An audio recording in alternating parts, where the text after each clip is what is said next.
It is our privilege this evening to welcome our candidates, Mr. Steve Adams and Mr. Mark Chicano. Thank you both for participating in this forum and for your willingness to serve.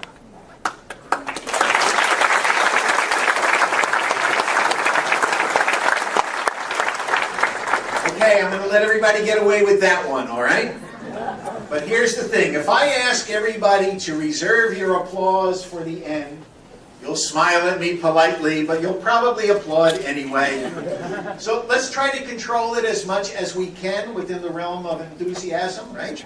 Because we would not want to cut short the time that they have to tell us what their platforms are.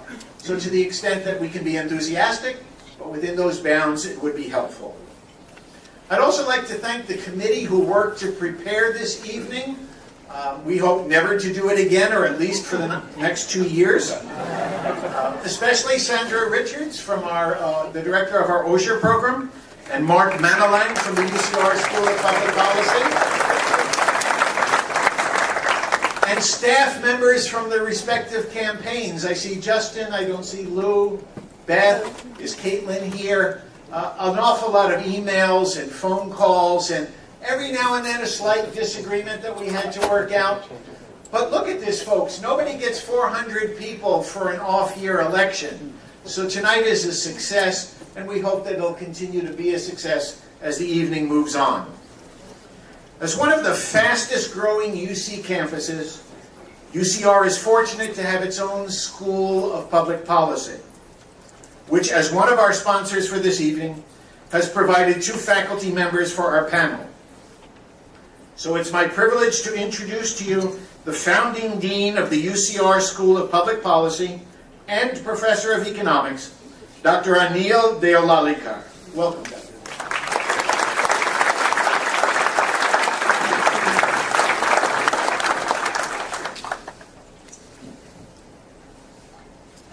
Thank you, Robert. This is indeed a great honor for the School of Public Policy and of course UCR Extension and UCR in general to host this forum tonight, and we are all looking forward to it. Before I introduce the 2 faculty from our school who are going to serve on the panel, I'm going to put in a short plug for our new school and tell you a little bit about the new school and what it aspires to do. The UCR School of Public Policy is a brand new school. In fact, if you have recently heard our Chancellor say this, and if you haven't heard him say it, I'll say it. It's not very often that universities in the United States, or for that matter anywhere in the world, establish 2 new professional schools in 2 years, and UCR has done that. We had the School of Medicine start last year, and we have the School of Public Policy. So these are very exciting times at UCR.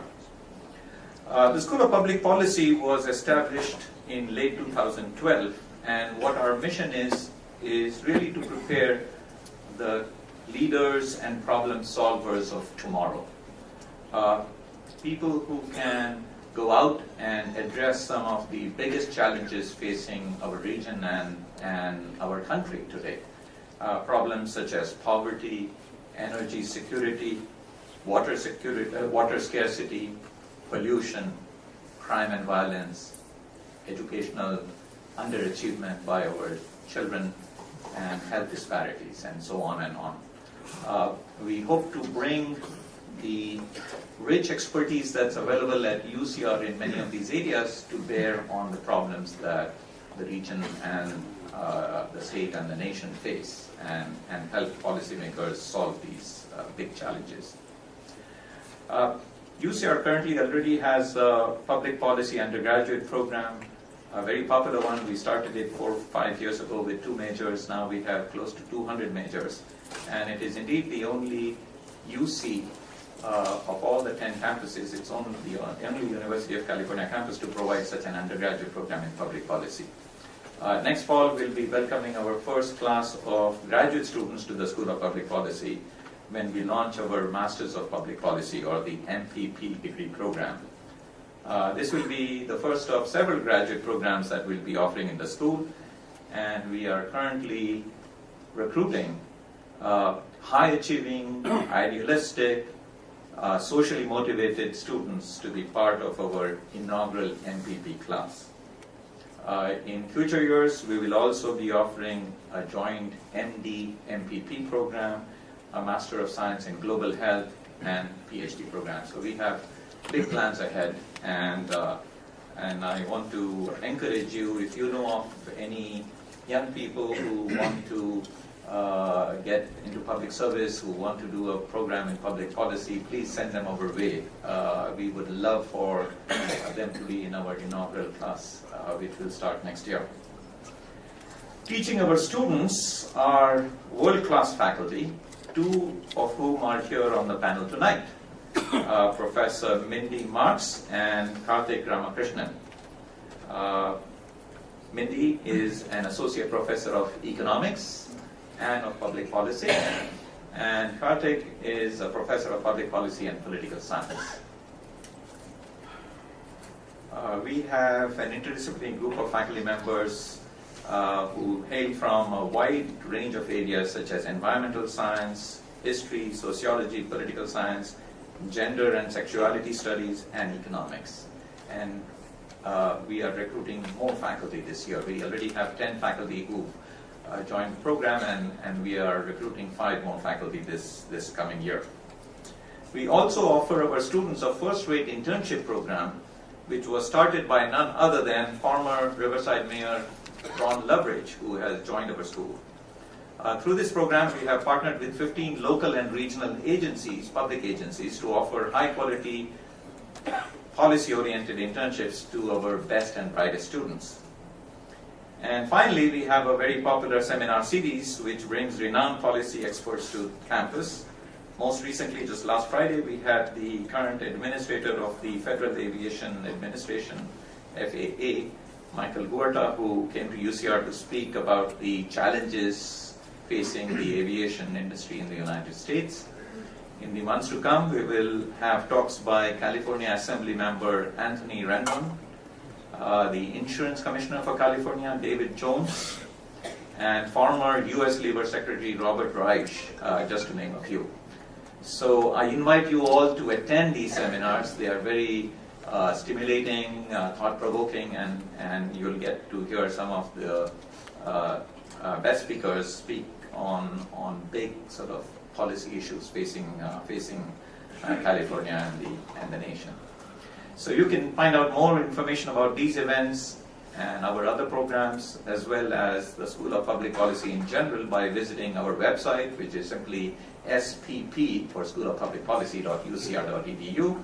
We also have some informational material about our school and events at one of the tables. I those tables probably out there.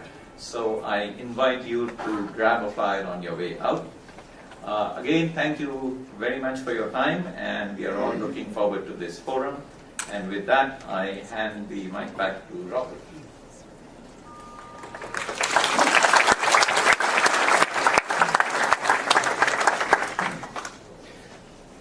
So you were already introduced to Dr. Marks, M-A-R-K-S, please. Yes, I don't want any rumors started. And Dr. Ramakrishnan. And our third panelist is Mr. Jeff Horseman, who covers politics and government for the Press Enterprise. Jeff is a graduate of the S.I. Newhouse School of Communications at Syracuse University and has been a professional award-winning journalist for 15 years. The format for tonight's forum is as follows.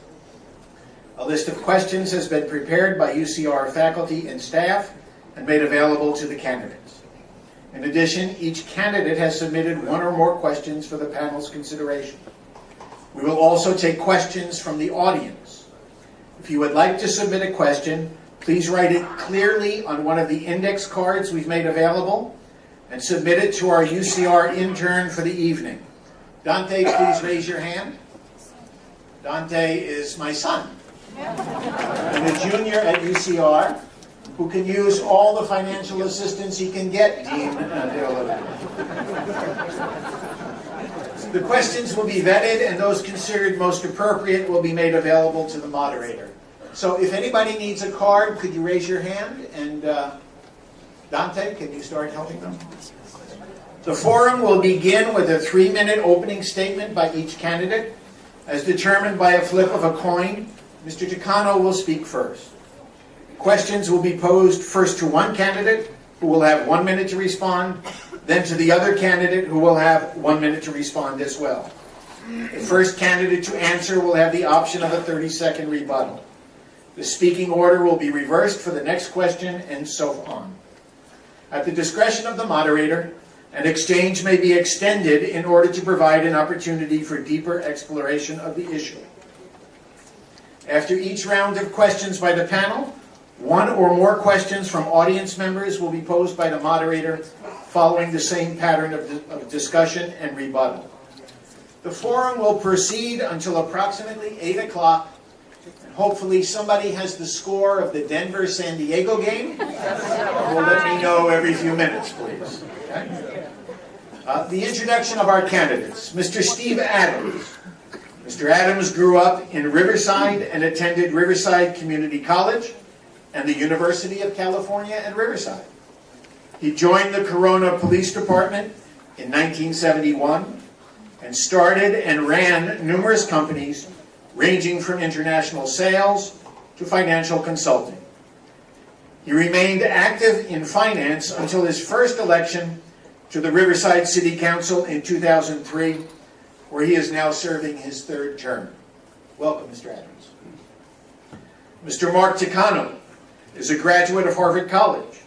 He has served as a high school teacher and as a Riverside Community College District Board trustee for more than 20 years. He was elected to the House of Representatives in 2012 and represents the people of Riverside, Moreno Valley, Jurupa Valley, and Parish. He serves on the House Veterans Affairs Committee and the House Education and Workforce Committee. Gentlemen, it's time for our opening statements. We may begin with a 3-minute opening statement.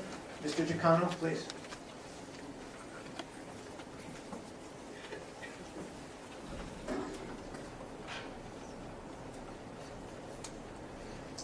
Well, good evening. I'd like to thank UCR and the Press Enterprise for hosting this forum. It's so important for voters to hear from their candidates, particularly in a forum hosted by a university that is unquestionably nonpartisan and fair. I remember this debate from 2 years ago, and I look forward to having another great discussion with you this evening. I'm very proud of the accomplishments of my first term. This summer, I participated in the bipartisan conference committee that passed a bill to improve the quality of veterans' health care. The final bipartisan bill included language that I added to address our physician shortage in our nation by creating 1,500 new medical residency positions around the nation. We're now working to bring some of these residencies to the Inland Empire so that they'll be available for the UCR Medical School students. I've worked very closely with Colonel Muncie and the leadership at March Air Reserve Base to bring the new MQ-9s to March, which will protect our base from future downsizing. When Tea Party extremists in Congress forced a shutdown of the federal government last October, it was only quick action by my office that prevented the $75 million in federal funding for the Paris Valley Line from being jeopardized. And I even stood up to the president and congressional leaders in both parties last year when I helped lead the charge against proposed cuts in Social Security and Medicare. Now, some people in Washington think that slashing these hard-earned benefits make good budget sense. I think it is the abandonment of a sacred promise we made to our senior citizens. And I'm happy to tell you we won that fight. And so long as I'm in office, there'll be no greater champion of Medicare and Social Security than the member of Congress you see standing here today. But this election is not just about the last 2 years. It is about the future and the work that still remains to be done. If re-elected as your representative, I'll continue to be the voice for everyone in this community. Early in the next Congress, I will file a bill to rein in the worst practices of the for-profit college industry. which too often saddles young people with unsustainable debts and worthless degrees. I will stand up for our veterans to ensure that they receive all the benefits that they have earned through their courageous service.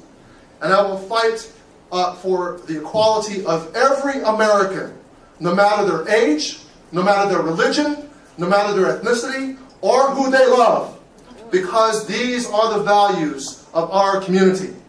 And I look forward to the discussion tonight and the chance to share more of my ideas with you. Thank you very much.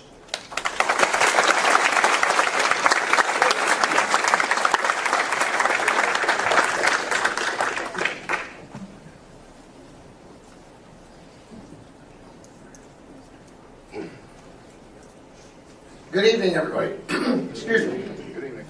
And I'd like to thank UCR and the Press Enterprise for allowing us this opportunity to introduce ourselves to you and give you an opportunity to find out who we are as candidates to represent you in Washington, D.C.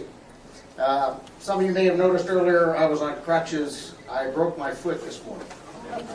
So I will manage to get back and forth without it. A little bit about my history.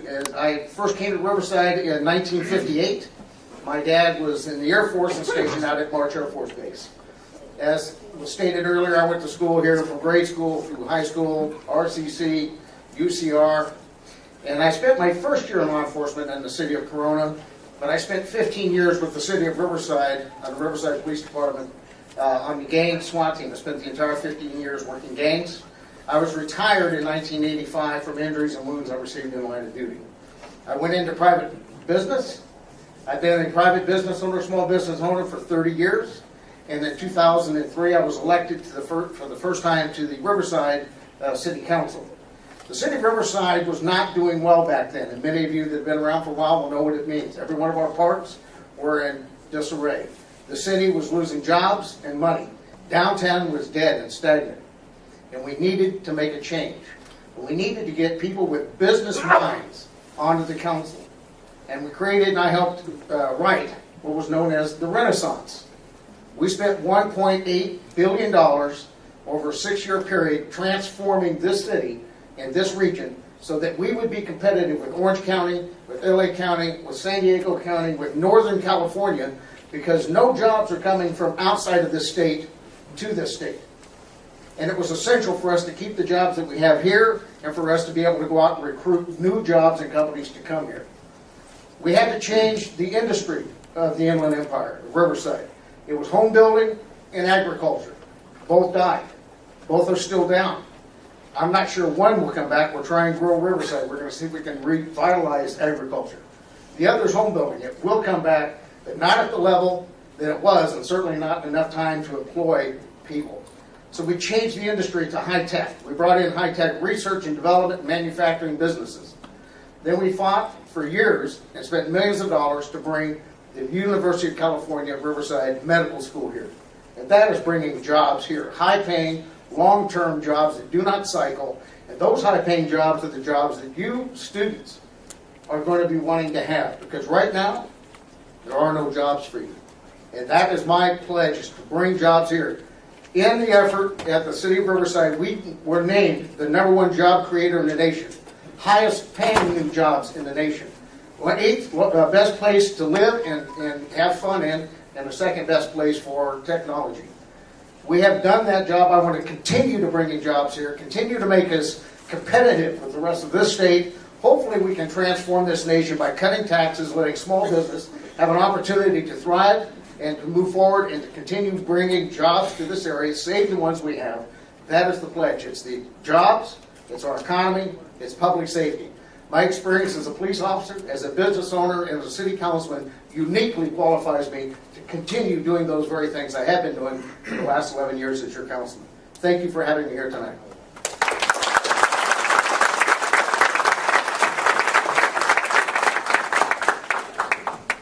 Gentlemen, once again, we thank you for your willingness to serve our community. Our first question is for Mr. Takano. Mr. Takano, you're a candidate to represent California's 41st Congressional District in the next Congress.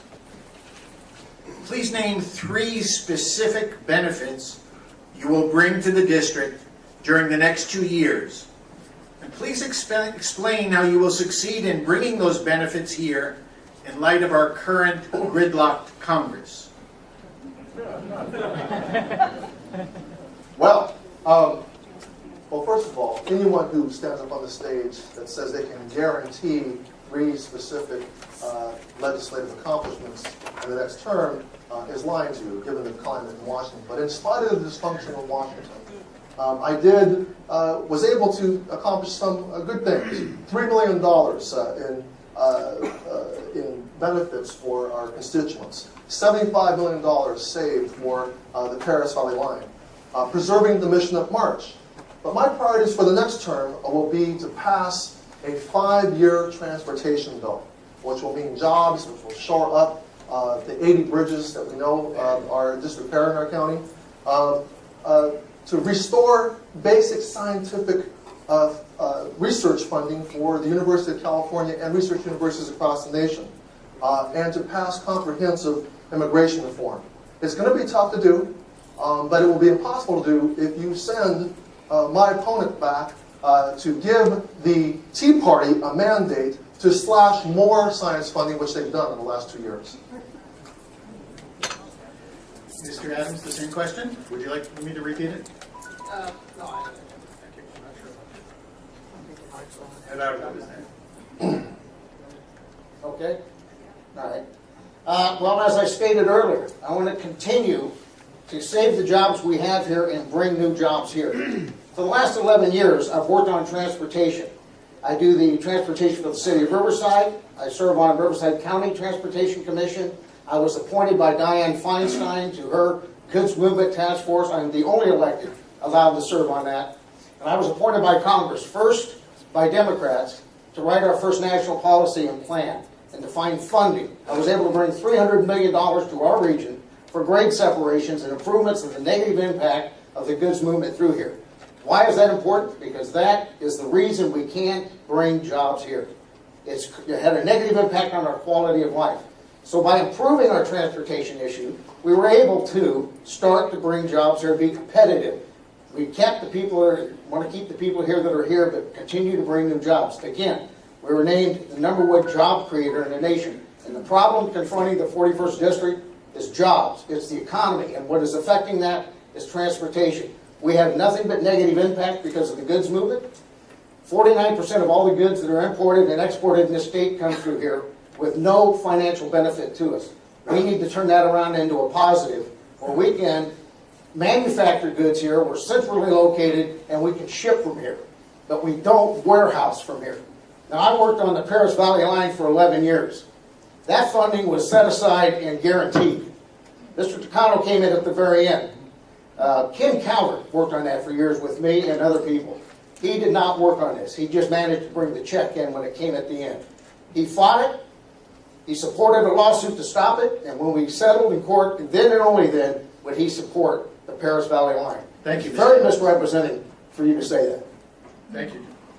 Mr. Takano, you have 30 seconds for a rebuttal if you choose. I was never any party to a lawsuit, and I did have a significant role in that $75 million, and it was caused by the Tea Party Congress that shut the government down in October. We had to work around the clock to keep that funding alive. It was not just about signing checks. It was the Tea Party Congress that my opponent is going to go to Washington to empower, and if he's voted in, he'll give them a mandate to do the same thing in the next term of Congress.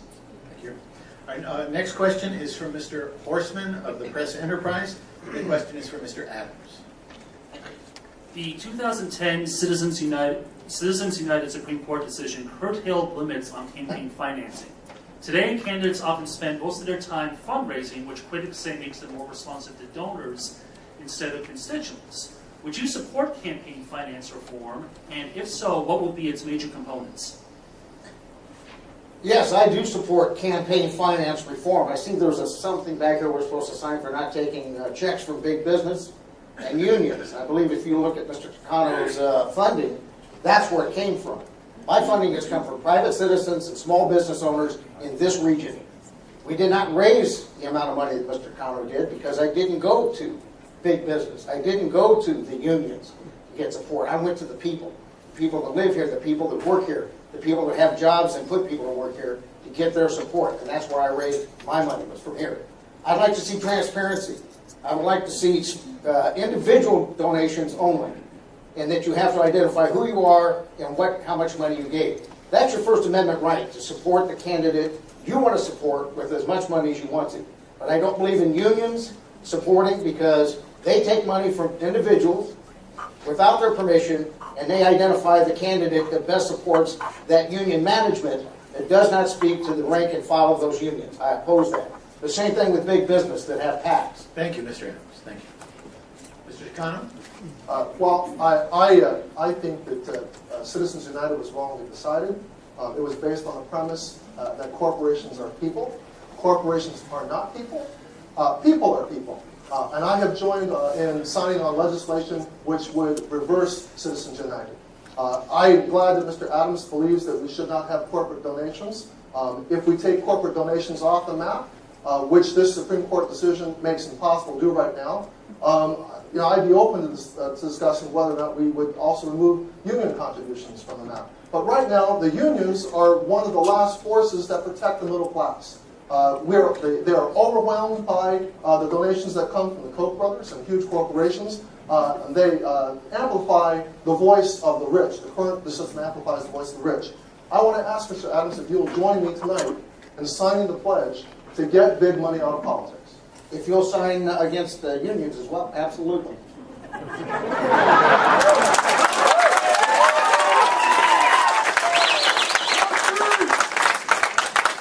I believe that was a rebuttal. Let me just follow up on that question. Outside interests are spending tens of millions of dollars in opposition campaigning. Not by your campaign or your campaign, but for example, in the Senate campaign in North Carolina, they're spending $26 million as of this morning to defeat a candidate. Doesn't that corrupt the process? And doesn't it mean that whoever is in office in January is going to tend to pay attention not to me and my small donations, but to the people who are putting big money on the table? Would you begin? Yeah, well, that is precisely the problem. Citizens United has opened up the floodgates to these independent expenditure groups, to super PACs, and the individual citizen does feel disenfranchised because they don't have nearly the resources. A person that can give maybe $100 online is just no match for the millions and millions and millions of dollars that the Koch brothers can write, or that Karl Rove can raise. Let's make no mistake about it. My campaign relies on middle class. The average donation of middle class donors to my campaign is $200 a person. The unions raise it from hardworking people. They pull it together. And it's a little disingenuous to say, there's an equivalency between the big corporate donations from the Koch brothers and the unions who are back against the ropes, less than 10% of the workforce. They are no match for the outsized donations of huge corporations and very rich individuals. That's the issue.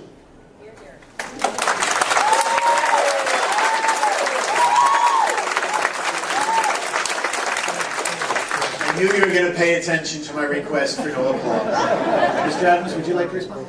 Well, yeah, no, everything I said before stands the same.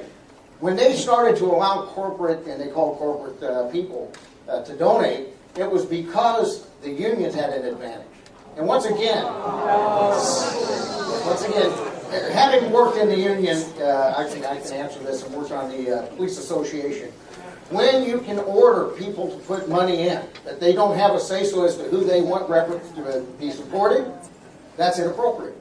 That's why it should go back to the individual, allow the individual to support, whether it's $10, $5, $50. My average donor, I think, was $50.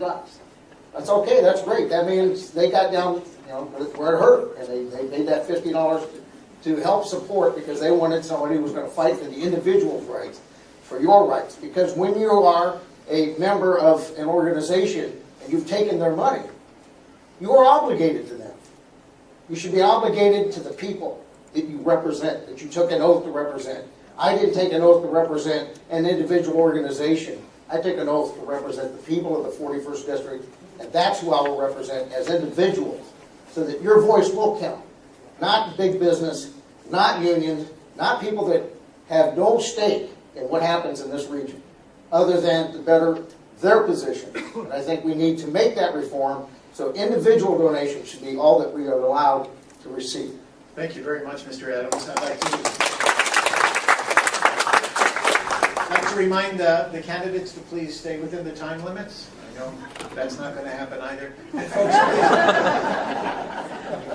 please be courteous to the candidates as they speak their positions. Our next question is by Dr. Marks, and the question is posed first to Mr. Giacano. In 2010, 28% of people under the age of 65 in Riverside County were without health insurance. That amounts to 200,000 people in the 41st District. The Affordable Care Act was designed to provide health insurance to as many citizens as possible. What is your opinion of the Affordable Care Act and expect a follow-up? Well, I voted over 50 times in just, I think, 2013 alone to defend the Affordable Care Act from being repealed. The Republicans shut down the government and even threatened to default on America's debts over this issue. And I tell you why I stood up firm against it, the move of the Republicans. It's because 1 in 4 people in our district here, our community, lack health insurance. They lack health insurance. They were just one accident or one serious illness away from financial ruin. Thanks to the Affordable Care Act, 47,000 new of our citizens have health insurance because they were able to get it through expanded Medi-Cal or through the California Exchange. Let me tell you a little story about why this is important. This is an actual friend of mine who went to La Sierra High School, was 2 years ahead of me. She was not able to afford health insurance for many years. And she was so excited when she got an opportunity to go to the healthcare exchange.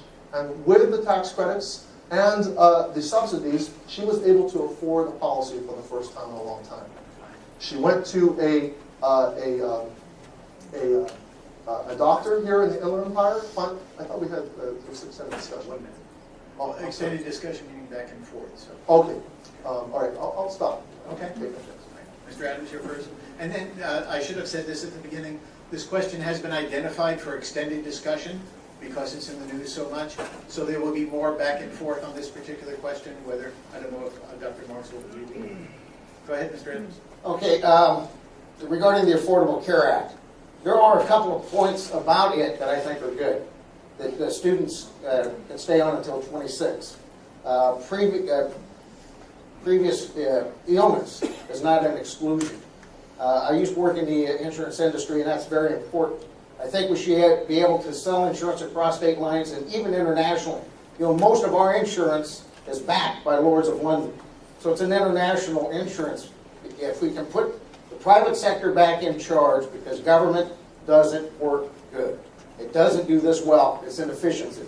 Now, of the several thousand people that Mr. Giacano says now has insurance, the majority of them had insurance before. It was canceled. And then they had to go to a new insurance that was not tailored for their needs. It cost more. The deductibles went up. And their doctors were not allowed, they were no longer allowed to see the doctors. In fact, Mr. Giacano, you voted no on the opportunity to keep your doctor and keep your policy when that could have passed. You voted no on that. After you went out and promised the people of this region that you could keep your doctor if you liked him, you could keep your policy if you liked him, and yet you voted no. And then when you talk about protecting Medicare, the Affordable Care Act took $600 billion out of Medicare. That's not helping the seniors. $600 billion. That doesn't help the Medicare program. It hurts it. Well, those are the facts. You may not like them. I don't like them. I think it's inappropriate. And by the way, Congress didn't shut down the government. The president did.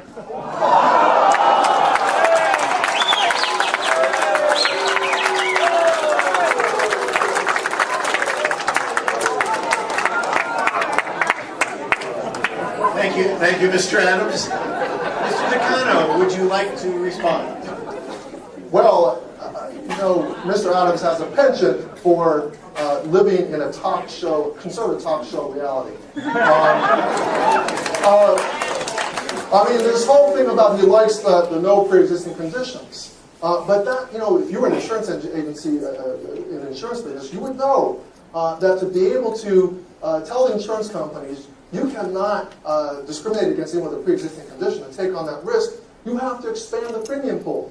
And the way that that was done is to say that everybody has to be responsible for buying insurance. You take away the individual mandate, you cannot make, and you cannot say that with a straight face you can fund a plan that makes pre-existing conditions, a ban on that, possible. That's simply nonsense. And this whole Lloyd's of London, I don't know where you're getting all that. What I want to ask you, Mr. Adams, is if you're back in Congress, will you vote to shut down the government if, in order to repeal the Affordable Care Act? No. Why would you do that? Why would the president sign the document to shut down the government when it was merely, let's go to the table and negotiate? He refused to negotiate on that subject whatsoever. He refused to even open the door to discuss things that could happen. Now, we talk about the Harry Reid, who has stopped over 300 bills that's come before the Senate that had jobs and new medical plans that were less expensive and better prepared for the people and run by the private sector. They have never seen the light of day because Harry Reid stopped it. That's not bipartisanship.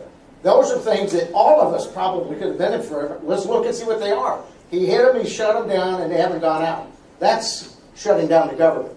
That's stopping bipartisanship. That's not allowing the people's voices to be heard because their representatives voted on programs that would correct the problems with the Affordable Care Act. You still can't get on the internet. It still has flaws. And we spent, what, $1 billion for internet on that? There's a waste of money. Thank you. Thank you, Mr. Major businesses could have done it for $2 million. Thank you very much. I'm going to jump in here and just ask a slightly more narrow follow-up. So the Affordable Care Act is an incredibly complicated piece of legislation, and so the right solution is probably not to gut it and start from zero, or to just accept it as is, but to make some sort of incremental change.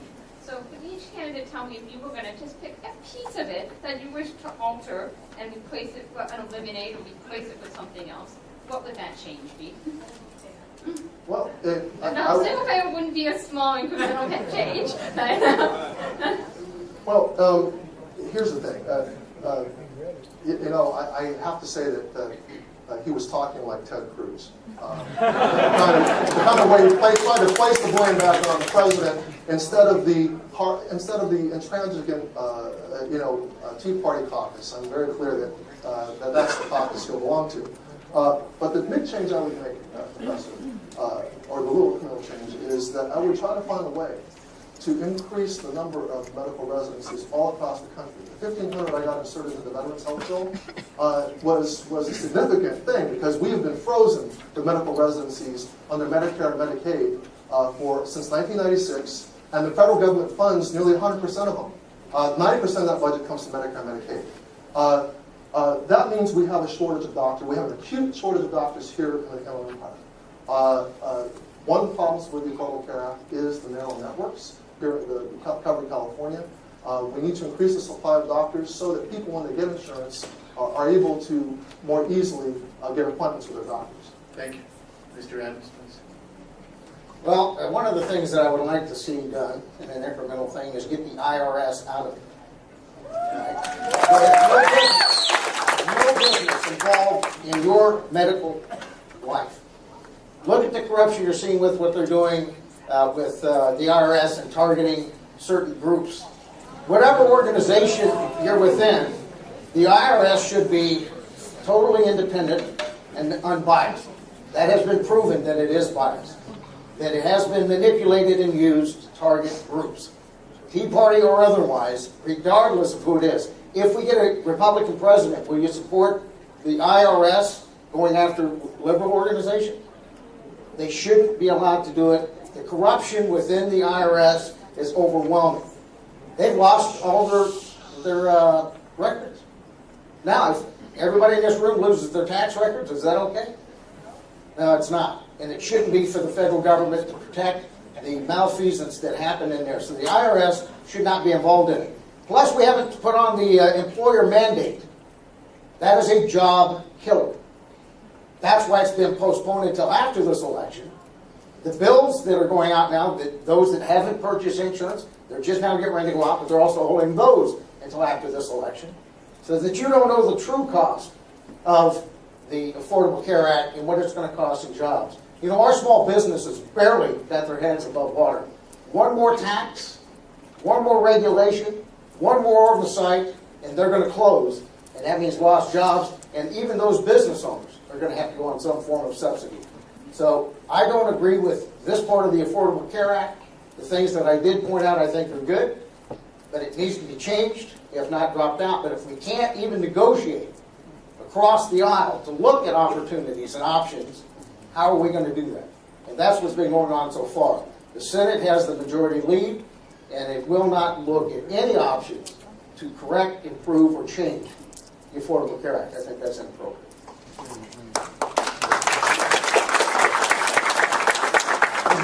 Is there any further discussion on the Affordable Care Act? Our next question is from Dr. Ramakrishnan, and it's for Mr. Adams. Mr. Adams, in 1986, President Ronald Reagan effectively legalized undocumented immigrants, provided that they had resided here continuously, paid fines and back taxes, and had not been found guilty of a crime. Do you believe a similar act should be passed next year for the undocumented people living among us? And if Congress does not pass immigration reform, do you think that the President should do something on the issue by executive order? If so, what should he do? Well, I drove the border with the Border Patrol. I've been from Brownsville, Texas to San Diego to see what the issues are. The issues in different parts of the border are completely different than what we have here in Southern California. The issue in Southern California is 2/3 of the people that cross the border into California are felons, they're criminals. And why is that? If you're a Mexican national and you're arrested in this country and deported, no matter where you are deported to Tijuana. They immediately turn back around and cross the border. This administration is not prosecuting the crime of re-entry, which is a felony. They're not prosecuting any crimes of the people that are stopping at the border. It's catch and release if you catch them. You can turn them back in at Tijuana, they're going to come right back. You can go out there. If you go on my website, you can see the video of them walking right across. Now we have Middle Easterners coming across. Syrians, Iranians, well, they do. That's from the Border Patrol. That's not me telling you that. So my first option would be to secure our border, stop the implied amnesty, because human trafficking has increased because of this implied amnesty. Not everybody that came to this country wants to be a citizen. Those that do should have a pathway to citizenship, but they need to go to the end of the line. I do not believe in hurting people up and moving them out. I believe they are a true asset to our economy, they're a true asset to our country, and that they should be allowed to stay. I don't want to round people up and run them out. I just want them to be able to come out of the shadows, become part of our citizenship, pay taxes, do all the things that we do. But if you want to become a citizen, you need to go to the end of the line, because those people that have been doing it legally from the start should not be penalized. So we do need to secure the border. We do need to work on that implied amnesty that's causing this trafficking of children. Women are being raped and murdered, so are the kids. They just found another mass grave. That's got to stop. It's 2014, and we still have trafficking of humans. Thank you very Until much. we secure the border, we can't stop that. Thank you very much. Mr. Takano, please. Well, talking about the needing to take care of the border, felons crossing crossing into the country. I mean, Mr. Adams, not only do you have a penchant for just making up facts, you have a penchant for blowing dog whistles for bigots.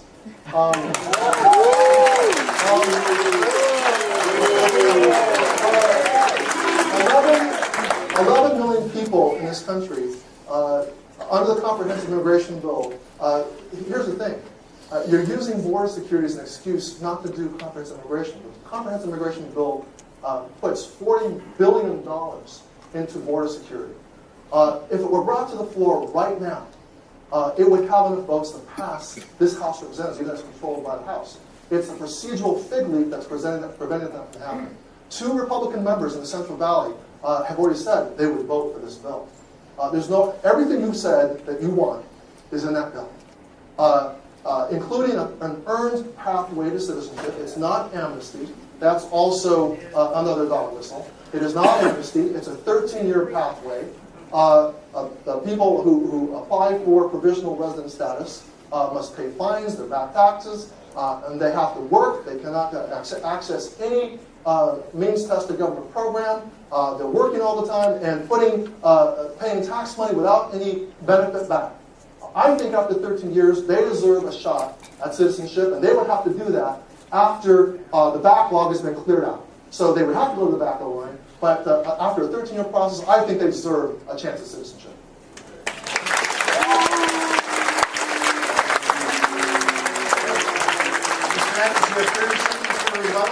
Well, that's good. There's a bill that wants to do everything I just said. Secure the border and remove that pathway or applied amnesty. So there is a pathway there. We need to get that passed. Why hasn't it passed? What have you been doing for the last year and a half? Accusing me of where have you been, Mr. McConnell? Why haven't you done this? I don't see you fighting for it. At least there's a bill that supports everything I just said. And I'm glad you brought it up, and thank you for that. If we're talking about the comprehensive immigration bill that passed the Senate with 14 Republican votes, I have been messaging all of the past 2 years. I've signed a discharge petition to bring that bill down to the floor for a vote. The Speaker has not been able to do it because of a determined extreme faction of the Republican caucus that won't let him do it. You know that letter you make fun of me for dealing with? That was a letter that was criticizing a Republican member for urging Speaker Boehner not to bring that bill to the floor of the House. If it were brought to the floor of the House, we could vote on it.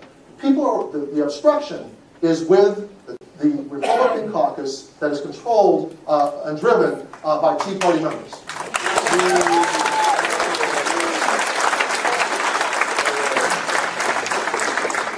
I was afraid you two were going to be boring. So we have a question from the audience for Mr. Takano. Are you ready? In this room 2 years ago, you said in your debate with John Tavoloni that if he were going to Washington, he was going to just double down on trickle down. You thought we weren't paying attention, right? What do you say to those people who say, well, Mark Takano went to Washington and just doubled down on the Obama agenda? I would say that the untold news is that our federal deficit stood at $1.4 trillion in 2009, and now is less than $500 billion. It's $1 trillion less. I would say that I was part of a governing majority that whenever the Congress did a really important thing for the nation and wasn't having to consider bills that were messaging bills meant to stir up the Tea Party base and passed by the Republican-controlled House, that when Speaker Boehner actually violated the Hastert rule and was shamed into doing it because the Senate sent legislation to us, like the Violence Against Women Act, like actually reopening the government. Do you know that to reopen the government took most of the Democratic caucus and some of the Republicans? A majority of the Republican caucus still wanted to shut down the government over the Affordable Care Act. I would say that I went to Washington to do the sensible, right thing for our community and our nation. And we have had, an out-of-control ideologues controlling the House of Representatives. Mr. Adams, 1 minute, please. Could you repeat the question? The question was, 2 years ago, Mr. Takano said that his opponent would go to Washington and just double down on trickle down. What would he respond to folks who say he went to Washington and just doubled down on the Obama agenda? Well, a 96% Obama voting record is kind of an indicator that that's what he's done. I became a grandfather for the first time 4 months ago. He's looking for applause, folks. Go ahead. We applaud grandfathers at UCLA. My granddaughter right now owes this country $70,000 because of the $17.5 trillion debt that this administration has run up. It's double. We need to cut that debt. We need to cut down the spending. We've weakened our military. Look what's going on around the world. We've alienated every one of our allies. We've emboldened all of our enemies. And that's what these cuts or the finance that this administration has done to our nation. Our military is in a weaker state now than it was in World War II. So I think Mr. Takano needs to go back and keep the first promise he made and not the last one he just made. You have 30 seconds to rebut. Well, I just will reiterate that the responsible governing majority of the Congress was when Speaker Boehner needed Democrats to do the work of the American people. And whenever 80%, 90% of my caucus joined together with about 40 or 50 members of the Republican caucus, when there was no procedural fig leaf that the Speaker had to don, we got things done for the American people. I'm very proud of the 1,700 medical residency slots that I inserted into the Veterans Health Bill, and that will help address our doctor supply problem. That could not have been done if I didn't reach across the aisle and work in an effective way. Thank you, Mr. Chairman.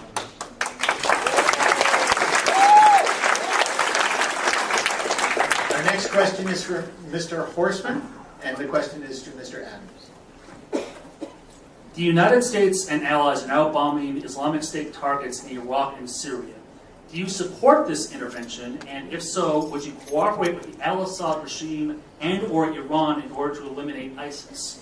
Would you support the use of U.S. ground combat forces to stop the extremists?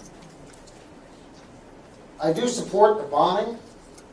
I think it's a little too little and a little too late, but it is somewhat effective. What I would not support is putting our troops under the leadership of a foreign entity. They don't understand how our equipment works. They couldn't call in the airstrikes. They don't understand the combat field that we're looking at. The highest, most professional trained military in the world is the U.S. military. Unfortunately, because we've allowed ISIS to go so far into Iraq, it's going to be necessary to put some people on the ground. I prefer that they be on leadership role in using the troops, Iraqi troops that will fight if they have good leadership. I believe they would, and the other troops there that under our leadership. Put them out into combat position, but they need our leadership, our troops on the ground that understand what the war is, understand how to call in bombing in our equipment, because they need to be trained. Our foreign allies need the training that only American soldiers, American Marines can provide. So unfortunately, I don't want to see one American soldier in harm's way, but I'd rather fight him in Iraq than fight him here. That's right. Thank you, Mr. Adams. Mr. Conley, you have 1 minute, please. Well, I did vote against the amendment, the continuing resolution, which called for aid to so-called Syrian rebels and to train them. I don't believe we have reliable allies in Syria. I do support airstrikes within Iraq, but I'm strongly against sending any ground troops into either theater, either Syria or Iraq.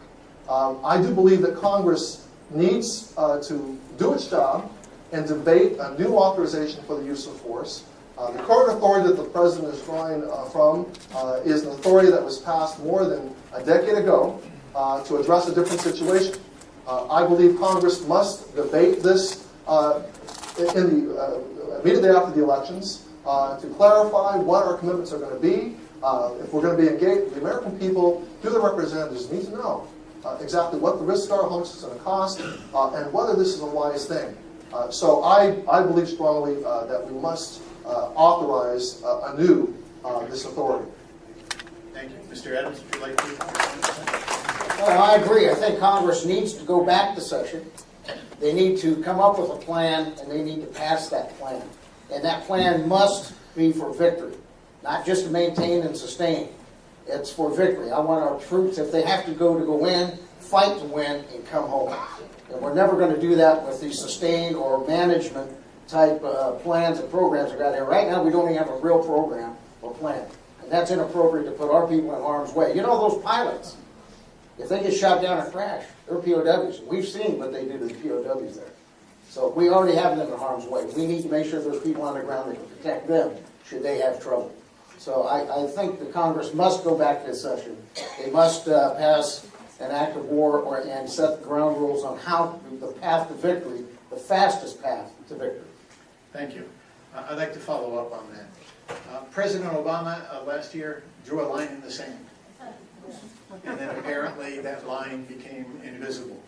In the last 48 hours, we've gotten evidence that that ISIS is using chemical weapons. Is that a new line in the sand, or is there one at all, in which the United States would say enough and no more? Well, again, I haven't heard this latest development. I didn't make it up. Okay, well, it's no moment. Well, I think in retrospect, had the president been reflexive and tried to bomb Assad, there were all sorts of consequences that came to that. And we can even see the situation now where Assad, oddly enough, is a force against ISIS. ISIS has to be taken seriously. Whether or not we use ground troops or not, I think I'm opposed to them. I think the presence of American ground troops in the theater might inflame the situation more. We have to also consider that this cannot be dealt with by military force alone. That there are political solutions that we also must be working simultaneously. I don't know how to answer a question about lines in the sand. Right now, I suppose I'll be brief when I get back. Mr. Adams, did you want to respond? Yes. Part of the problem and what has propagated what's going on right now is our nation's not trustworthy right now. Our allies do not trust us. We make a statement, we're going to stand a line in the sand, or we'll protect your borders. We will send troops to help you if you're being attacked, and we withdraw. We back out. They don't trust us. It emboldened our enemies. North Korea, Iran, Syria, Turkey. Look at what's going on around us. We're being attacked from several different fronts that our military right now couldn't handle if they all went together. So not being reliable, not being trustworthy, this nation has weakened America. And a weakened America makes for a dangerous world. You're seeing it every night. We had an attack in Canada yesterday. An individual that, these one-person attacks can grow to more and more. We've had terrorist attacks here since 9/11. We need to have a strong military. We need to secure our borders. The number one promise made by government is security. And we're not meeting the need. Thank you very much. We've endangered this country and the rest of the world. The next question is for Dr. Marks and is to Mr. Takano. Since 2008, March Globalport has been without a commercial tenant, weakening the Air Reserve Base's impact as a significant economic engine. What would you do to bring a commercial tenant to March Air Force, and in general to improve economic activity in the 41st District and beyond? Well, it sounds like there's a lot, not just about March in that question, but just real quickly, DHL didn't work out because of noise, environmental concerns, and it seems to me that we have to look toward a low impact on a low impact tenant. There are some tenants there right now. AMRO, for example, manufactures the racking system for the 787 supplier. That is a commercial tenant. And we can find more commercial tenants like that to fill out, but that have a lower impact on our community. The one thing for sure is I have worked with Congressional to make sure that the mission at March is maintained and that all the jobs that are attended to it. It's a $500 million impact on the community. So that can't be sort of underplayed here. The MQ-9s will work aggressively to bring the KC-46. I'll work with the Inland Empire delegation to position March for that as well. Thank you. Mr. Adams? Well, March, for many, many years, has been a major component of Riverside in this region. It does, as Mr. Cano said, represent $500 million into our economy, and I think it's one of our largest employers. It's essential that we keep this base open. We can bring back air cargo, but they need to have updated equipment. The problem with the cargo planes that we had earlier were old equipment, loud noise, and they misrepresented their takeoff and landing routes and the hours they were going to fly. So with appropriate hours, the appropriate equipment, we can bring back air cargo here, which employs a large number of people. We are in the middle of the shipping lane of the goods movement from the ports of LA and Long Beach. And I would like to see more of that come back here, because those jobs will help secure March Air Reserve Base for our futures, because it is vital that we keep March Air Reserve Base open. We got to work on the BRAC a few years ago when it came up, and we fought hard. We've got small businesses, we got the community, we got the Chamber of Commerce, the electeds in the area all came together, and we were able to keep it open. And the Naval War College, we need to keep those open. It's a vital entity for us. And if we are going to have world peace someplace, I'd like to have it in my own backyard. Thank you. Would you like to respond, Mr. Chairman? You have 30 seconds. Well, I think if there is such a updated version of aircraft and air cargo that have quieter planes, that's a very reasonable thing to go after. But let's make no mistake about it. The low-hanging fruit, as far as keeping March as an economic engine, is to maintain the mission there. And so not only have I looked to maintain the mission of the 163rd Air Reconnaissance Wing, to actually move forward to look for the KC-46, we have to be working with the water agencies to make sure that we upgrade the water infrastructure so that when we go before the BRAC Commission, that we have a good case to present for the viability of March as a base. I'd like to follow up with Mr. Adams, if I can. The March Joint Powers Authority Yes. has, correct me if I'm wrong, 2 councilmen from Riverside, 2 from Moreno Valley, 1 from Paris? I believe it's 2. Is it 2? I think it's 2 for me. 2, 2, and 1. All right. Do we have the right people there? It sure seems that a lot of nothing has been going on for a while. You know, I don't serve on the Joint March JPA, and it has done a good job. But it's almost at a time when it's time to let it go. To fight up the territory, we've been looking at that for probably 7 or 8 years now.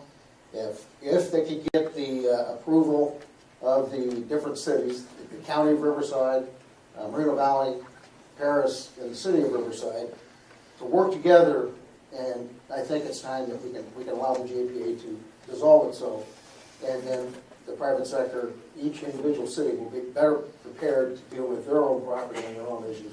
So I think it's something we've been looking at. I think that time may be here now. Well, this is something that I'll be willing to work with the JPA or whatever is most appropriate. And my role as a member of Congress is to play a supporting role. And I have worked with Lori Stone and the current JPA to support the kind of objectives they have. I've met with Mary Ashley, who represented the JPA in my office. So if the JPA would like to reconstitute, that's really not my role as a federal representative.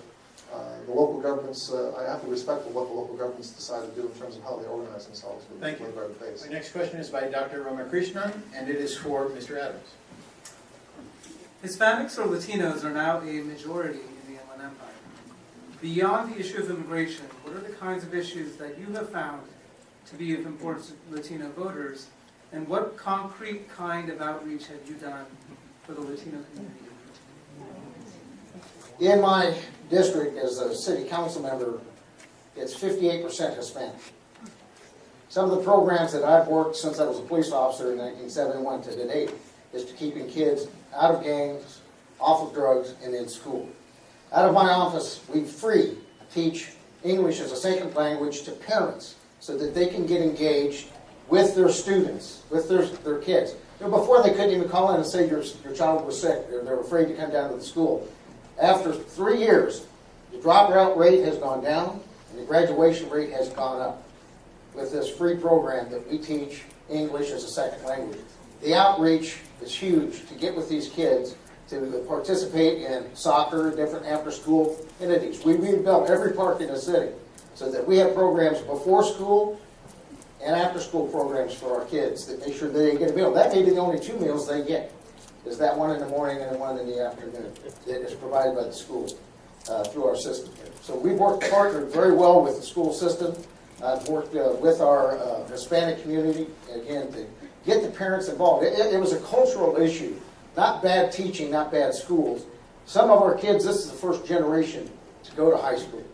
And not only are they going, they're graduating. And our programs are even putting them in college. We're giving them the best opportunity for the American dream, which I'd like to see us bring back vocational career training, something we'll probably talk about. Thank you, later. Mr. Adams. Yeah. Thank you very much. Mr. Chicano.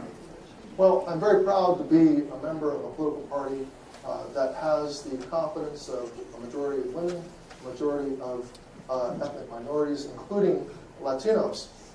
And I'm part of a caucus that is the first caucus in history that is composed of a majority of women, ethnic minorities, and LGBT members of Congress.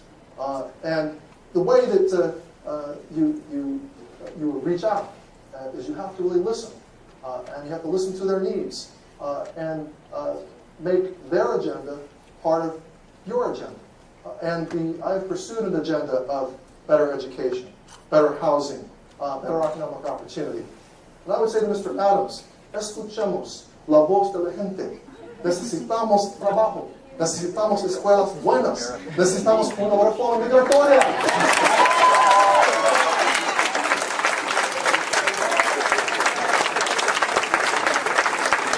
Yes, we probably did a good can job. figure it out, but I'll We did translate good if you like. schools, and I did know what you said. Thank you. For those that didn't, I just thought I'd help you out there. Nice try, though. Really good. Muy bueno.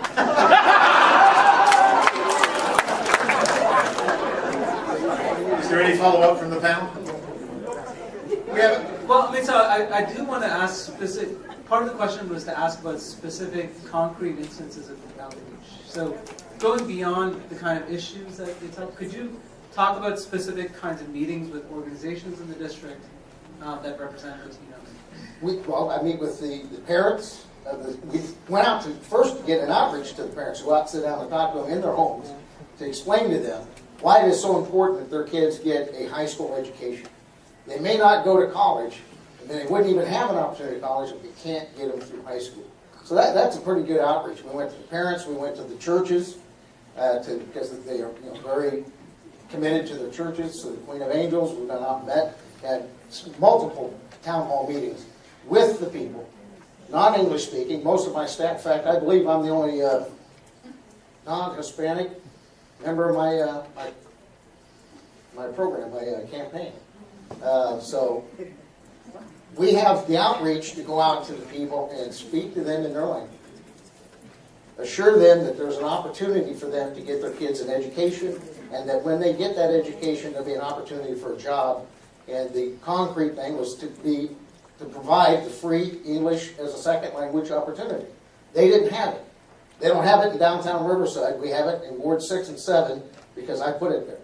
And that's helped. We really got the parents involved and engaged. If you don't have the parents engaged with children, you have a 90% failure rate with trying to keep those kids in school and trying to get them through the school. So I think that outreach is pretty substantial.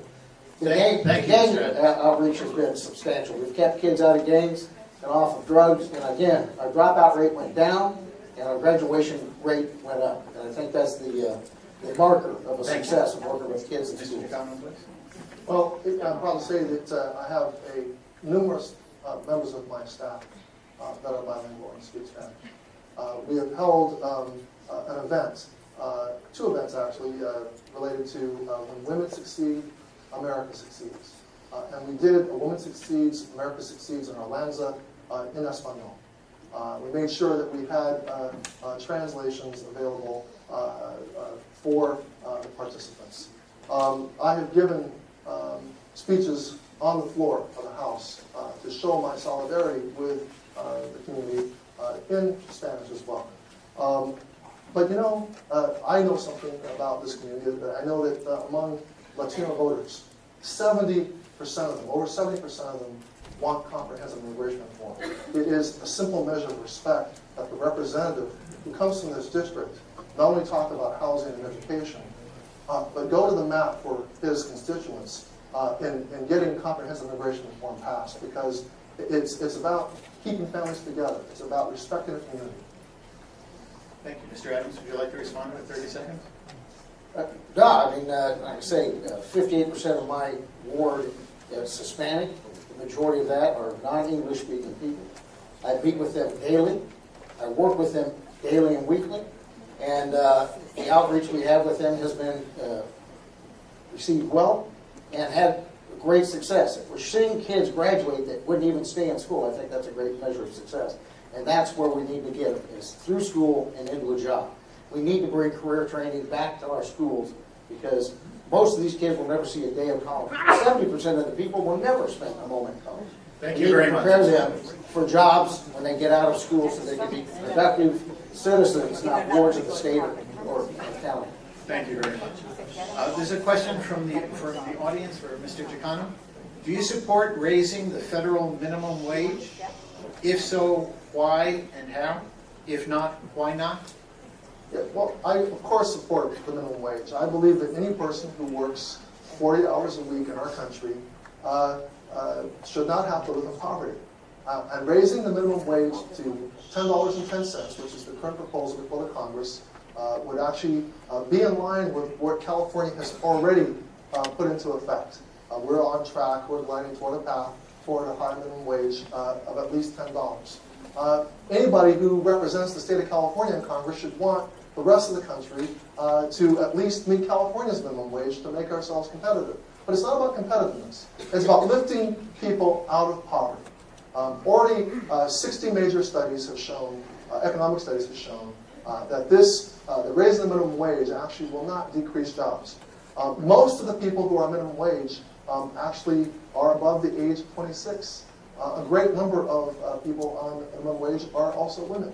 This is also an equity issue. The minimum wage is good for California. It's good for America. It will broaden our consumer base reach. They do have to, when people, low-income people have a little more money to spend, they do spend it on consumer goods. Thank you very much. Mr. Adams, please respond. Yes. Minimum wage, very, very interesting question. I went out, Mr. Chicano, went out and talked to 100 business people. I went out as a business person and sat down with business owners to find out what a raise in minimum wage would do for entry-level jobs that many of these businesses attract. Most said they would have to shut down or fire a number of people or go to part-time work. The number one job right now being created in our area, in this nation, is part-time work, because they don't know what's going to happen with the Affordable Care Act. The economy hasn't turned around, and the price of goods have gone up. Now, I was in manufacturing, so if there's a raise in cost of one of my raw material of $2, I have to raise the price of that item to the people to $6. So we raise the minimum wage. What else goes up? The cost of services, the cost of goods. Who is going to suffer the most? Seniors on a fixed income. Seniors on a fixed income, because they're not going to see a pay raise. Who benefits most? Those agencies that have a compaction rule that says we'll always make more than the minimum wage by X.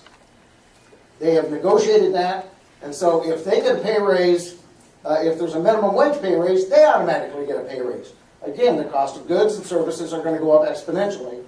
So that pay raise is going to be that minimum wage increase will be notified by the cost of goods and services. Thank you, Mr. Adams. I think we need to think about this a little bit more, rather than it just feels good to say, let's give everybody a pay raise, because not Thank you very everybody's going to much. benefit. Mr. Chicano, would you like to respond? Well, Mr. Adams,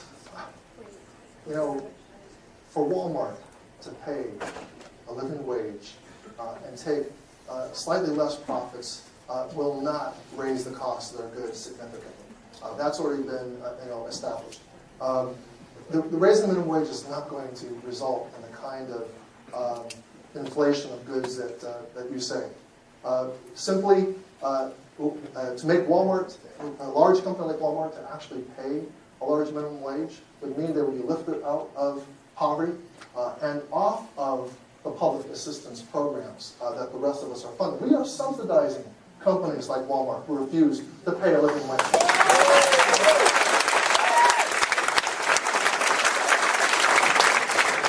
Thank you, gentlemen. We have a question about... Excellent question, and a timely question. I believe that people do contribute some to the negative impact on our environment. And I believe that the world cycles, hot, cold. We've seen that over many, many years. So it's a mutual, not mutual, but it is a contributive. Because of that, we have in the city of Riverside became the first emerald city in the United States because of our efforts to use CNG for our vehicles. Solar, wind, we have the largest renewable energy package in Southern California with our utility. So that we do care and we want to make a difference. So that's proactively going after that issue. The second is we have the negative impact of the goods movement through our region. It gave us the worst air quality, heart disease, respiratory disease, cancer in the nation. We can do something about it. For over 11 years I've been working with the ports, with the trucking industry, and with the railroads to take our trucks off of the road during the day and put them at night only, 9 p.m. to 5 a.m. In 1984, when I worked on the Olympic security, it worked perfectly. It doubles the capacity on our freeways. We didn't have to use 1 penny of taxpayer dollars to do it. Thank you, Mr. Henry. But it cleans our air to the 2030 level. I'll rebut after he's... Thank you. Mr. Chicano, please. Well, on the one hand, we have the climate change deniers in the Tea Party who want to bury their heads in the sand. And on the other hand, we have 97% of the scientists who say that climate change is a real problem. I side with the 97% of the scientists. And I can tell you I've done battle on the science committee when I sat on the science committee, and the Republicans want to do the exact opposite of what you in the city have done. They want to cut the budgets for alternative energy, and they want to increase money to support fossil fuels. The actual opposite direction we're going to go in. As regards to goods movement, interesting plan to make trucks only travel at night, to make sure that warehouse workers can only receive their goods at night. I don't know how workable that plan is, but I've read your plan and the way you would finance it. I mean, we can't pass a 5-year transportation bill in the Congress because there's no agreement on how to pay for it. We either got to raise revenue somehow or cut it someplace else, and infrastructure is expensive. Near as I can tell, your transportation plan relies on voluntary contributions from people at the ports. To me, that sounds like you want to fund transportation on a bake sale. Thank you, Mr. Chicano. Your rebuttal, please. Yes, that'd be great. Mr. Chicano has a remedial reading background, so you should have read it much better than that.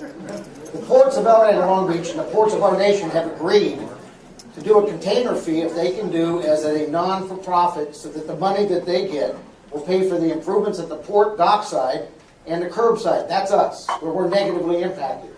They can raise that money.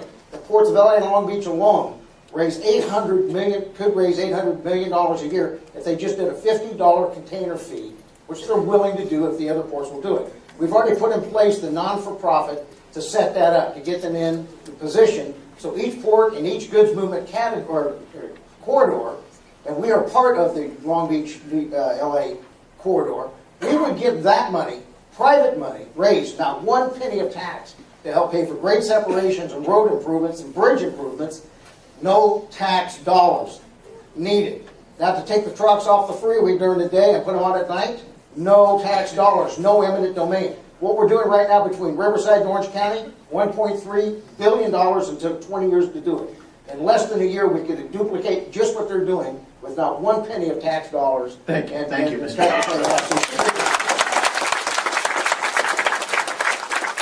have a question from the audience for Mr. Chicano.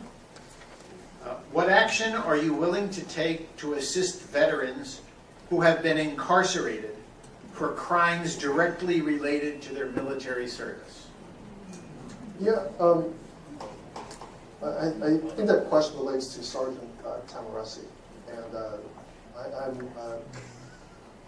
we all hope that we're going to be able to bring him back. We know that he is got top legal help. We know that the State Department is very much aware of this. It's a very complex situation. Politicizing it only makes it more difficult to try and work out an arrangement for him to come back. I will tell you that I will be signing on to a House resolution which calls for his return. But we have to understand that it's a complex. I know he's been. We think that he's been suffering from PTSD, and that is directly related to his service. And we are all grateful for the service he has rendered our country. But we are working with a sovereign foreign nation, and we have to work through the intricacies carefully. Again, I don't want to politicize this, and we shouldn't politicize it. Thank you. Mr. Adams? Well, one of the things you learn early in business and in war, hope is not a strategy. So I don't hope we can get him out of there. We need to get him out of there. That is a really big. He put his life on the line for this country. He served overseas in harm's way. He's an injured, wounded warrior suffering in a prison for no reason. We should go shut that border down until that guy comes back across. No more. Until Mexico puts back our soldiers. You return them, then we'll reopen the borders. But until that happens, I want that man back. That's a Marine. That's a U.S. citizen. That person fought so that we could have this debate tonight. That's right. Thank you. Mr. McConnell, would you like to respond? Well, as I said, I think Mr. Adams and I share a similar sentiment about how valuable this service member, this veteran is to our country. There's no denying that. You sit on the committee. Excuse me. Yeah, I'd like everybody please to be courteous to the candidates. Thank you very much. So, it's not as if we do need to work through official State Department channels. It's a matter of diplomacy. And to politicize it and to accuse and to make the implication that those of us who are supporting the efforts to get him back are somehow less passionate about his service. I think that it's just a cheap shot. Thank you. We have a question from the audience for Mr. Adams, from a UC Riverside student. And it's not my son's handwriting, but I sympathize with what's being asked. The UC system used to be free in the 1970s. Come on. I currently owe $40,000 in loans. I fear that my $40,000 education means nothing after I graduate. Jobs are scarce despite our growing city. What solution can you offer for students like me? And I'm listening very carefully. Well, that is a tragic state of affairs. You owe $40,000 to get a college education, and you owe $70,000 because of overspending by this administration. That needs to stop.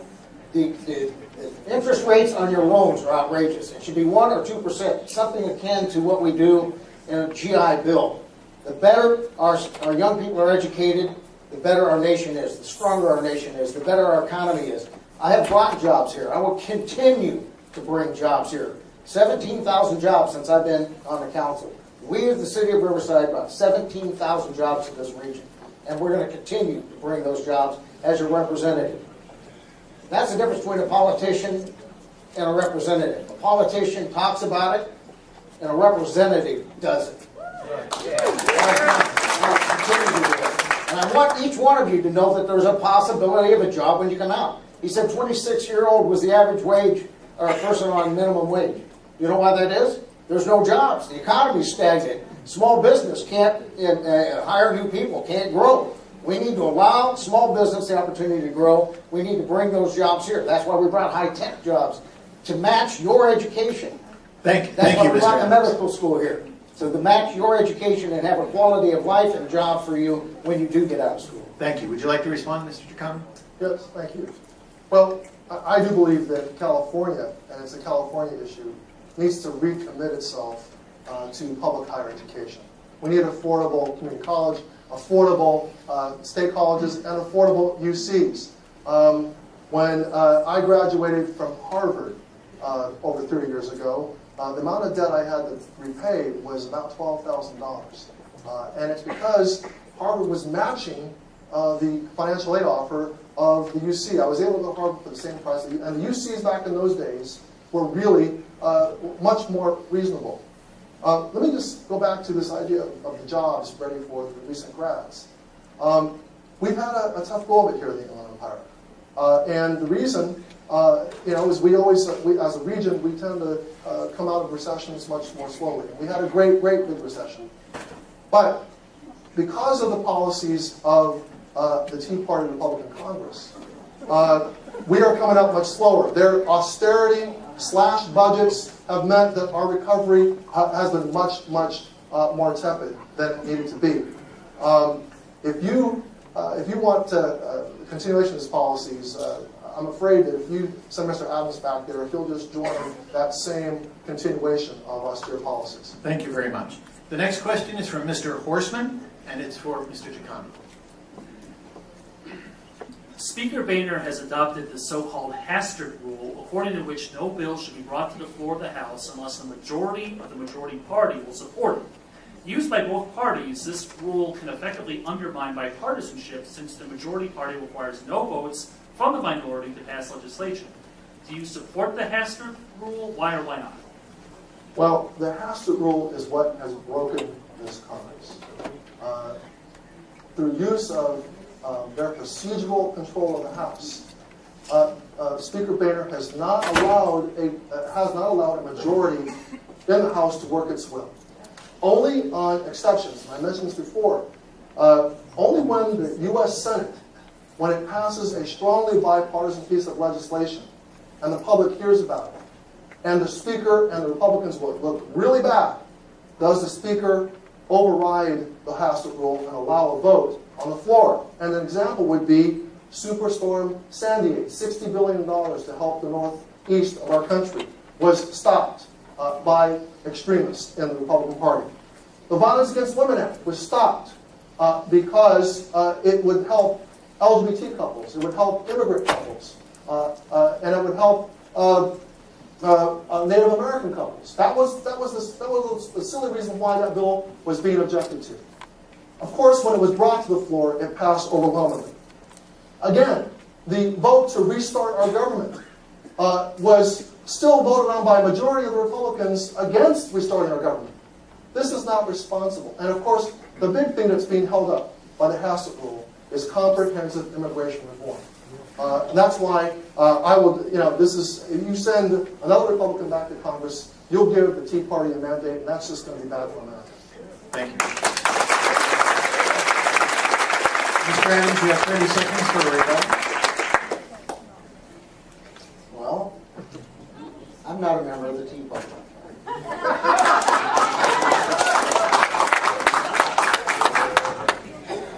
That's the first time I haven't had to cut you off this evening. I disagree with Speaker Boehner's Hastert rule. I want to see bipartisanship reach across the aisle.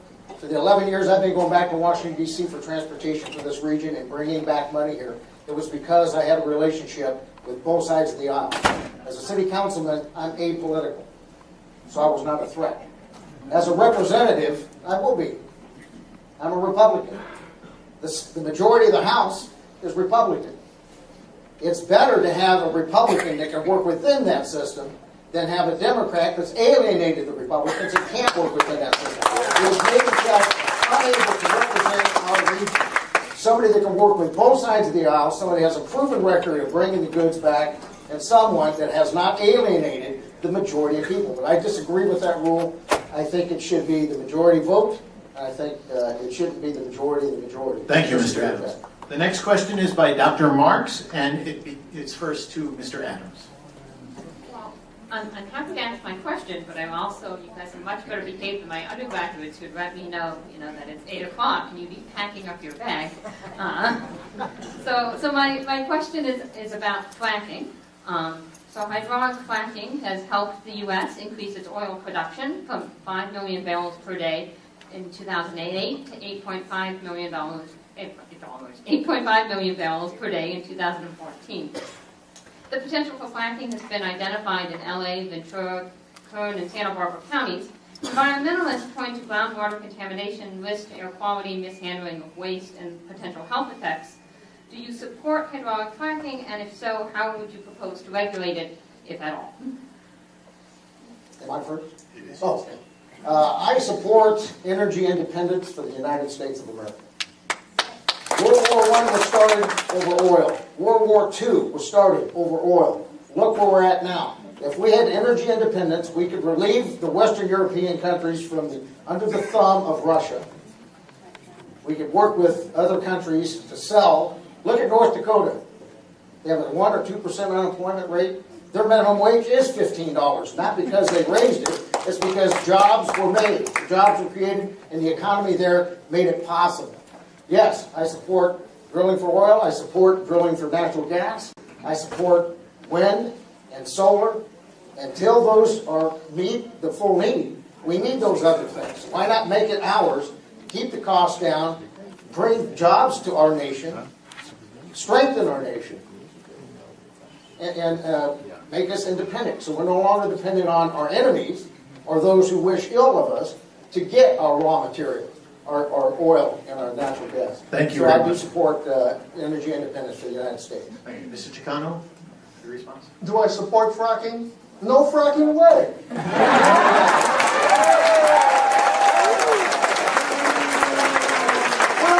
We're in the middle of a drought, and you propose to support fracking in the state of California that would pollute our aquifers with undisclosed chemicals. No fracking way. There were more earthquakes in the state of Oklahoma than California last year, according to the National Geological Survey, and that was due to fracking. No fracking way! I sat on the Science Committee where I watched Republicans cut alternative energy. He says he's not a member of the Tea Party, but the evidence is that he is. I'll bet you want to respond. Frack, yes.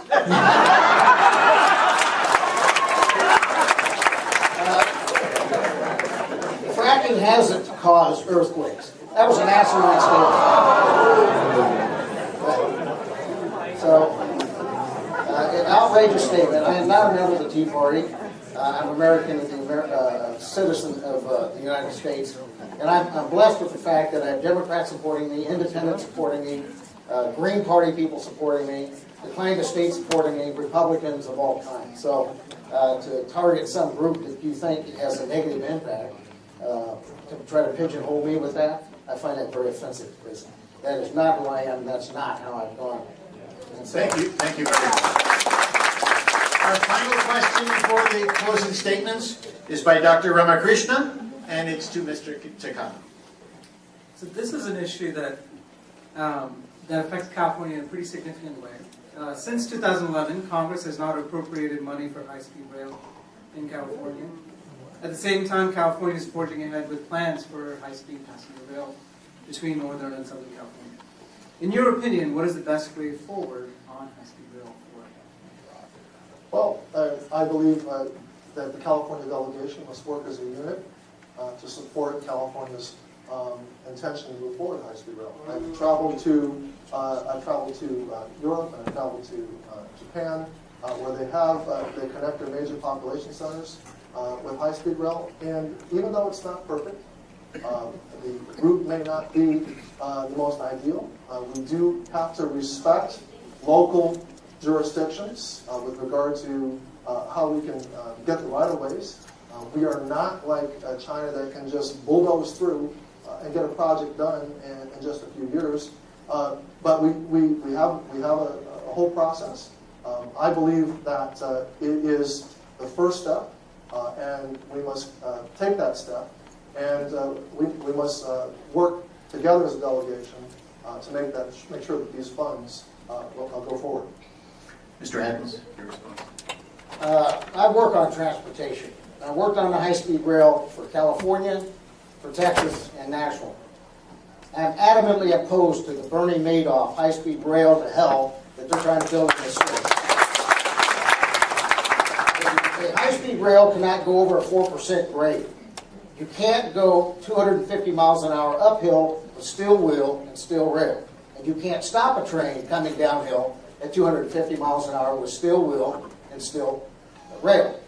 Until that technology changes, high-speed rail in California is not practical, cannot be done. We have too many hills, too many mountains. It can't be traversed. The cost, we can't drill tunnels because of water and the granite compaction in here. You have to know that $8 billion to go to a railroad to go from Fresno to some other place out in the middle of nowhere is a waste of money. We need it for our education. We need it for prison so we can get these people back into prison that belong there. We need it for our infrastructure. Okay, a show of hands, everybody likes the homeless and the 30,000 prisoners that were released here. How many of you like the 36,000 people that were released? Felons. All right. We need to build prisons so that we can keep them in prison and off of our streets. Number one issue we have to deal with here is the city. Thank you, Mr. Adams. You have 30 seconds for a response, for a rebuttal, Mr. Well, you know, I think Mr. Adams is going again showing that he can make up facts along the way. You know, Japan is a mountainous country. It built a high-speed rail that goes from Tokyo to Kyoto and beyond over uneven terrain, and they've been able to do the engineering that it takes to make that happen.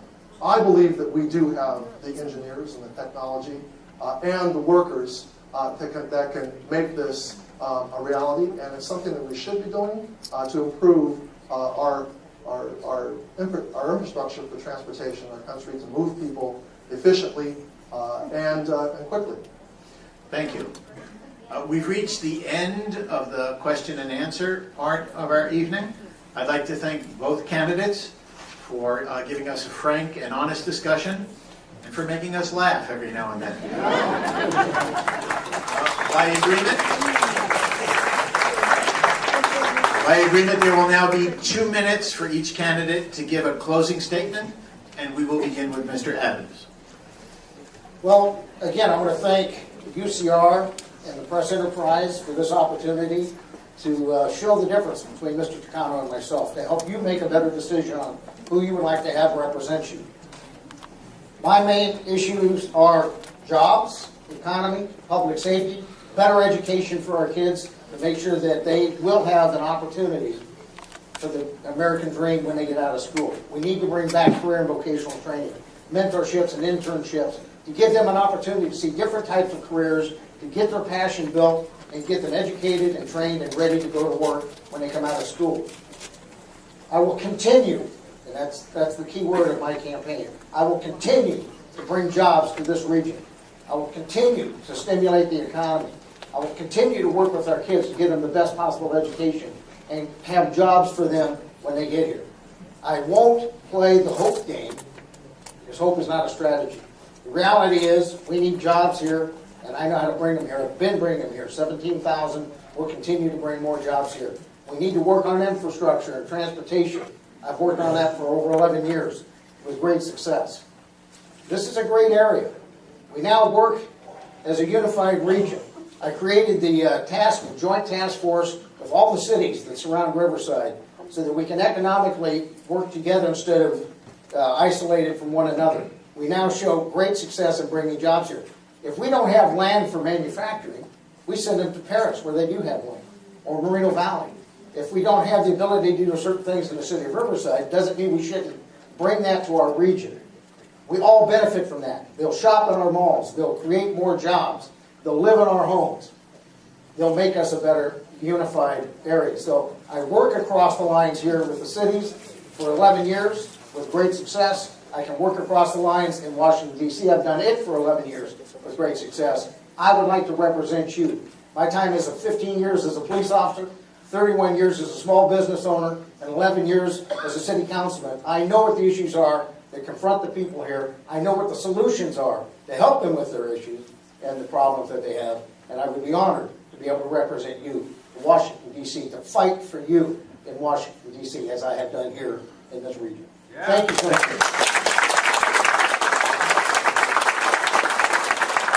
Mr. Picano, please.